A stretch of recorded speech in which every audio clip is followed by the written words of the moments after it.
اب اسٹارٹ کرتے ہیں۔ السلام علیکم۔ آج ہمارے پاس ایک اور موسٹ امپورٹنٹ تھیم ہے ایسے کی کہ اکنامک کی اسٹیبلٹی کے بغیر، اگر اکنامک اسٹیبلٹی آپ چاہتے ہیں تو بغیر اسٹرکچرل ریفارمز کبھی بھی ہم ترقی نہیں کر پائیں گے۔ ٹھیک ہے، تو اس کے لیے ہمیں سب سے زیادہ جو ہم نے فوکس کرنا ہے، ٹھیک ہے، وہ اکنامک گورننس پہ، ٹھیک ہے، اور پبلک پالیسی اور جتنی بھی ہماری انسٹیٹیوشنل ریفارمس ہیں، ٹھیک ہے، اور سسٹیبل ڈیولپمنٹ پروگرام، پولیٹیکلی لیڈرشپ اور اسٹیٹ کیپیسٹی اور اکانومک جو ٹرانسفارمیشنس ہیں ان پر ہمیں کام کرنا ہے، اور ان کے علاوہ جو فزیکلی اور جو مانیٹرنگ پالیسی ہے ہماری اس ریلیٹڈ کام کرنا ہے، ساتھ ساتھ ڈیولپمنٹ آف اکنامک پر۔ یہ اس ٹاپک کے مین کرکس ہیں۔ اگر فار ایگزامپل یہ تھیم جو ہے آپ کے سی ایس ایس کے ایگزام میں یا پھر سی سی سندھ کے ایگزامس میں اگر آپ کے پاس آئے تو سوال کس طرح کا ایسے کا ٹاپک آپ کے آ سکتا ہے؟ ان میں نمبر 1 پہ اگر ہم تھیم پر بات کریں تو اس پہ آئے گا اسٹرکچرل ریفارمس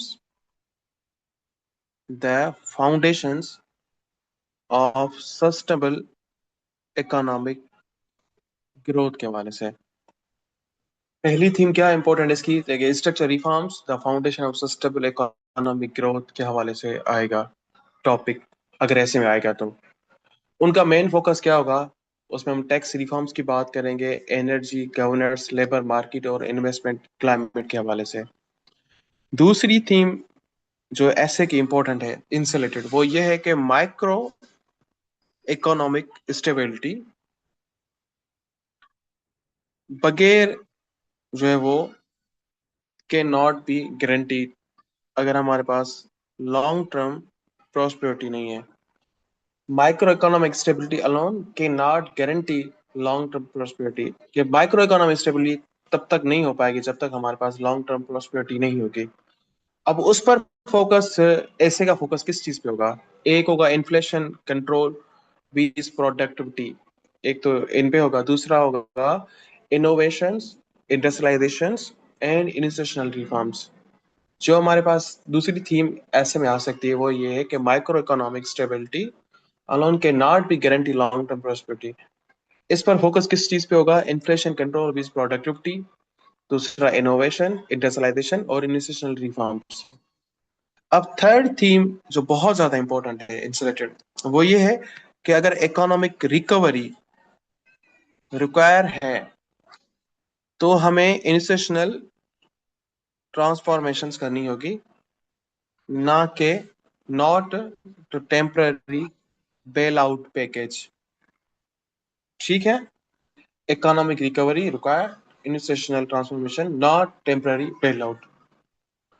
اب اس تھیم میں ایسے کس چیز پہ فوکس کرے گا؟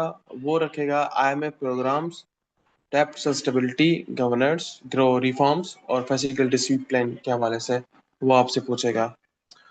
اب اسی ایسے کی تھیم نمبر 4 جو کہ بہت زیادہ موسٹ امپورٹنٹ ہے ان سے ریلیٹڈ، وہ یہ ہے کہ بھائی good governance is miss link between economic growth and national development. Fourth theme کیا ہے کہ گڈ گورننس جو ہے وہ مس لنک کرتا ہے بٹوین اکنامک گروتھ اور نیشنل ڈیولپمنٹ۔ یہ جو ہے وہ تھیم سی ایس ایس کے پیپر میں بھی آئی ہوئی ہے، لیکن اگین بھی آ سکتا ہے۔ ان کا مین فوکس کیا ہوگا؟ رول آف لا، کیونکہ کانسٹیٹیوشن کرائسس کافی زیادہ آئے تھے، اکاؤنٹبلٹی کا مسئلہ ہے، ریگولیٹری کوالٹی ہمارے پاس نہیں ہے، اور کرپشن کو کنٹرول کرنا، پبلک سیکٹر کی ایفیشنسی کے حوالے سے جو ہے وہ سوال کیا جائے گا۔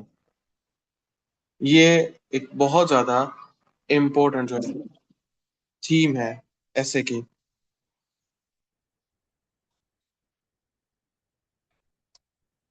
اوکے، ایک یہ، اس کے علاوہ 5th نمبر پر اسی تھیم کا لاسٹ امپورٹنٹ ٹاپک وہ یہ ہے کہ from crisis management to economic transformation why developing state need structure. وہ کہہ رہا ہے کہ اگر بغیر اگر کرائسس زیادہ ہیں مینجمنٹ اکنامک ٹرانسفارمیشن کے حوالے سے، تو وہ ڈیولپنگ اسٹیٹ کیسے کر سکتے ہیں ترقی، کیونکہ ان کو ضرورت ہے اسٹرکچر ریفارمس کی. تو اس میں آپ فوکس ہوگا پاکستان اور ان کے علاوہ جو کیس اسٹڈی تھے جنہوں نے زیادہ تر اکنامک ٹرانسفارمیشنز کی ہوئی ہے، ان میں Singapore, Vietnam, south Korea, Rwanda, انہوں نے لانگ ٹرم پر کافی زیادہ کام کیا تھا. پاکستان ہمیشہ شارٹ ٹرم اسٹیبلائزیشن کرتا ہے، لیکن اس کے بعد پھر اس میں کرائسس آ جاتے ہیں. تو اس تھیم پر 5 ایسے آ سکتے ہیں آپ کے پیپر میں نے اس کا پورا طریقہ کار بتا دیا ہے. اب ہمارا جو مین فوکس ہوگا اس تھیم پر. Okay guys, so I think so یہ بہت ہی ایک امپورٹنٹ تھیم تھی جس پر میں نے کافی ڈیٹیل ڈسکس بھی کی ہے. باقی فردر ہم اس ٹاپک کو جب کور کریں گے تو اس پر ہم آپ کے ساتھ